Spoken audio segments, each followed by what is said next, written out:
In this WrestleTalk news, could Vince McMahon take over WWE Creative? Triple H's Royal Rumble signing spree, compulsory CM Punk speculation story, and more. Support WrestleTalk! Seemingly being the only person to watch HBO business drama Succession and come away thinking, oh boy, that Logan Roy is such a role model, Vince McMahon forced his way back into WWE 5 months after being forced out, due to an investigation into sexual misconduct claims against him and the potential misallocation of hush money payments. And, like any good wrestling return, he did it by bringing back his nostalgia faction, his former right and left-hand executives George Barrios and Michelle Wilson, both whom he ruthlessly fired 3 years ago because they didn't agree with him on the direction of the WWE Network. You might as well be teaming up with Randy Orton or Kevin Owens. If they turn on you again, you've only got yourself to blame. Because Vince's name is actually controversial stock market poison, with his departure back in July corresponding with a jump in share price, he has ingeniously smuggled his return inside the larger Trojan horse diversionary tactic of selling WWE, threatening to block the company's sale unless he's the one to do it. Of course, he may never actually intend to sell. Like many NXT call-ups, it could just be dropped after a 3-week push, next to be seen chasing after the revived 24/7 championship on an episode of Raw. But at least right now, for the all-important stock market, he has to look like he's serious. CNBC is now reporting WWE has hired financial services firm JP Morgan to advise on a sale of the company. And if a deal occurs, it would likely occur in the next 3 to 6 months. That's because then is the same time TV rights deals will be negotiated. So the buyer could get the broadcast rights to Raw, SmackDown, and NXT, while also owning the source IP. Source IP isn't a ketchup.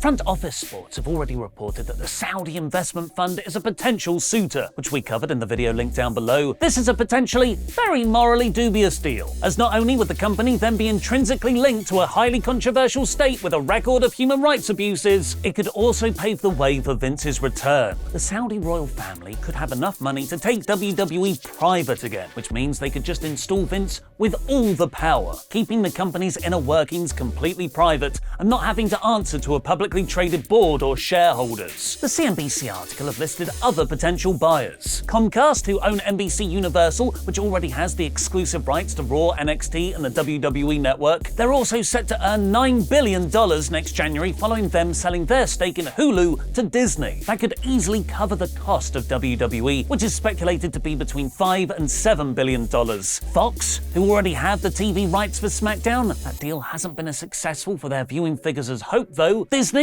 back under the control of IP hoarder Bob Iger, who spearheaded acquisitions of Pixar, Marvel, Lucasfilm, and 20th Century Fox during his 15-year reign. They could easily nab WWE and add significant revenue through their theme park business. Warner Bros. Discovery, which could spell disaster for AEW, who currently air on their TNT station. This is very unlikely though, as not only is there the AEW connection, the Warner Bros. Merger with Discovery last year has left them saddled with debt. There's the usual new broadcast suspects of Netflix, who could do with a live sports offering to boost stagnant subscribers, and Amazon, who have already gotten into sports rights with the Premier League, tennis, and MLB. And there's also Endeavor, who own the UFC, and Liberty Media, which owns Formula One. The best way to stay up to date with this crazy WWE sales story is by super kicking our subscribe button and enabling notifications to always on for daily wrestling news, reviews, and prediction videos. Totally coincidentally, MJF has tweeted, "Feel like I don't talk enough about how much I love Comcast, Fox,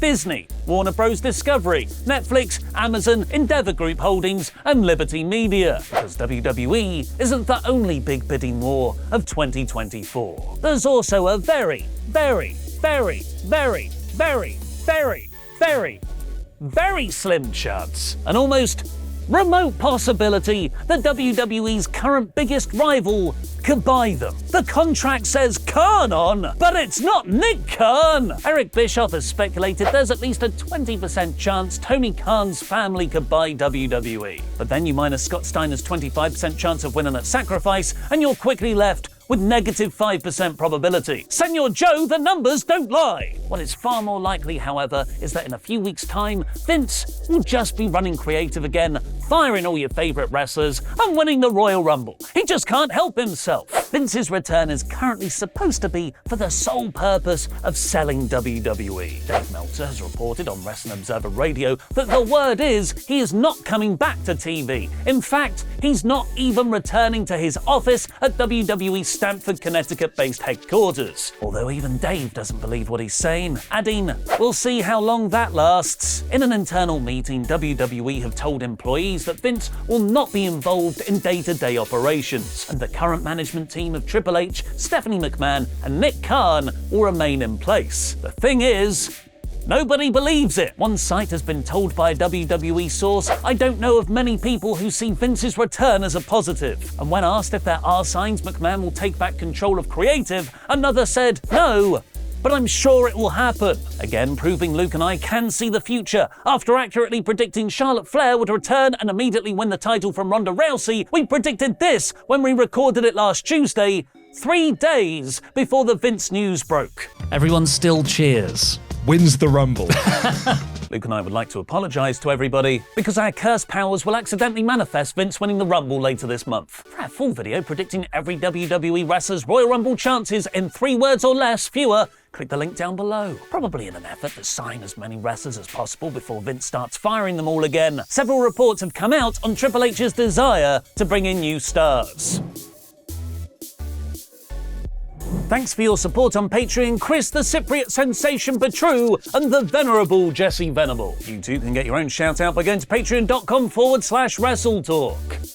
Fightful Select writes that WWE are internally interested in top New Japan star, the former Bullet Club member, Tama Tonga. Tonga just defeated WWE star Carl Anderson at New Japan's Wrestle Kingdom 17 to win the Never Openweight Championship. It seems Tonga could have been one of Triple H's wrestlers that got away. Fightful note that WWE offered him a contract several years ago, but he turned it down so he could wrestle with his brother Tanga Loa in New Japan as the Gorillas of Destiny. Over the last 2 years, Tonga has transitioned into a singles push though, and continuing New Japan's weird trend of putting the Never Openweight title on wrestlers who could be about to leave, Tonga's contract is up in a matter of weeks, potentially making him a surprise debut candidate for the Royal Rumble. This follows WWE's interest in Tonga's younger brother, Hikuleo. Fantasy book a Samoan versus Tongan bloodline feud where Haku just beats up everyone to a bloody pulp. Speaking of Hikuleo, he has a loser leaves Japan booked match against his former Bullet Club leader Jay White, although we don't yet know when that will take place. White reportedly has New Japan dates booked after January 28th, implying Hikuleo will lose that match, potentially making him a free agent. That doesn't rule out Jay White appearing in the Men's Royal Rumble match though. New Japan owe WWE a favour for Triple H letting Carl Anderson lose at Wrestle Kingdom despite him being under contract on Raw, so a New Japan star could just appear as a one-off surprise cameo. Not fully opening a forbidden door, more letting someone sneak in the forbidden upstairs window for a quickie and then sneaking out again. It's also speculated another wrestler is being brought back in following the most recent taping of MLW. Spoiler ahead for those shows if you don't want to know. EJ Nuka has lost his MLW Tag Team Championship to the Samoan SWAT team, paving the way for him to go to one of the many promotions that are interested in him, with WWE, AEW, and a few Japanese promotions wanting him to sign. EJ had previously been in NXT as Ezra Judge, signing back in 2018 before being released in May 2021. That had always been a surprising departure as he was so physically impressive, at 6'5" and a former bodybuilder, and presumably fit what WWE wanted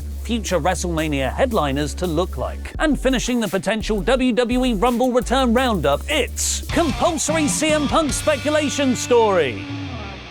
CM Punk's Instagram story has an image of him training in the gym behind some very heavy dumbbells, listening to Have Heart's song, Watch Me Rise, which has the lyrics, "I'd rather die on my feet than live on my knees. I'd rather die on my feet so you can watch me. Watch me rise with the things we carry, the loss, the scars, the weight of heavy hearts, the things we carry." Almost lost amidst the chaos of his last appearance in AEW, Punk suffered a torn left triceps in his main event title match against Jon Moxley. Could this be a sign that Punk is ready to return to the ring in January, the most Royal Rumble-y of months? Probably CM Punk to AEW confirmed. Watch mine and Luke's predictions for every WWE wrestler's Royal Rumble chances in 3 words or less, fewer, in our new series, The 3 Count, now.